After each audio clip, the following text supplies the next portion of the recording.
दोस्तों, समाजशास्त्र में हम लोग पढ़ेंगे एक महत्वपूर्ण thinker DN Majumdar. DN Majumdar के बारे में जानते हैं कि ये भारत के प्रसिद्ध मानव विज्ञानी और समाजशास्त्री थे। इनका जन्म 1903 में हुआ। इन्होंने भारतीय जनजातीय समाज और ग्रामीण जीवन पर गहन अध्ययन किया है। ये लखनऊ यूनिवर्सिटी से जुड़े थे और वहीं से अपने शोध कार्य को इन्होंने आगे बढ़ाया। लखनऊ यूनिवर्सिटी से जुड़े हुए थे डीएन मजूमदार। देखिए, इन्होंने धर्म की उत्पत्ति का पारलौकिक सिद्धांत दिया। इन्होंने धर्म की उत्पत्ति का पारलौकिक सिद्धांत दिया।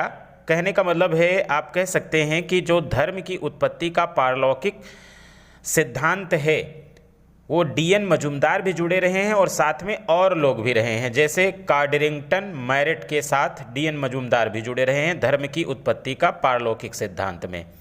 मानव शास्त्री हैं, लखनऊ विश्वविद्यालय से संबंध रहे ही हैं, है ना।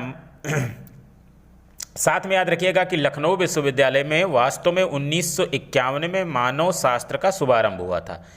हो जनजात पर इन्होंने अध्ययन किया था। कौन सी जनजात पर? हो जनजात। याद रखिएगा, हो पूछा गया, कई बार पूछा गया। हो जनजात पर अध्ययन किया डीएन मजूमदार ने। बोंगावाद के सिद्धांत से भी ये संबंधित रहे हैं। खस, कोरबा, ये यूपी की जनजातियां हैं, इनके अध्ययन से भी डीएन मजूमदार जुड़े रहे हैं। साथ में याद रखिएगा, ये कहते हैं कि जाति व्यवस्था कमज़ोर हो रही है लेकिन समाप्त नहीं हुई है। ये डीएन मजूमदार का ही कहना है कि जाति व्यवस्था कमज़ोर हो रही है, समाप्त नहीं हुई है। इन्होंने ऐसा भी कहा है डीएन मजूमदार ने कि जाति एक बंद वर्ग है। जाति एक बंद वर्ग है। कई बार पूछा भी गया कि जाति एक बंद वर्ग है, किसने कहा? डीएन मजूमदार ने। इन्होंने कहा है कि भारत जातियों की परंपरात्मक स्थली माना गया है, यहाँ की हवा में भी जाति घुली है।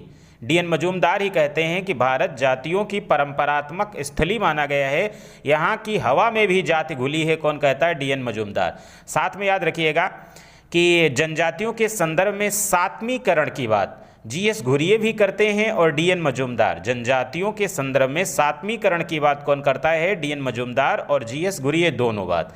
और एक चीज़ याद रखिएगा, पृथक्करण की जगह सातवीकरण की बात डीएन मजूमदार और जीएस घुरिये।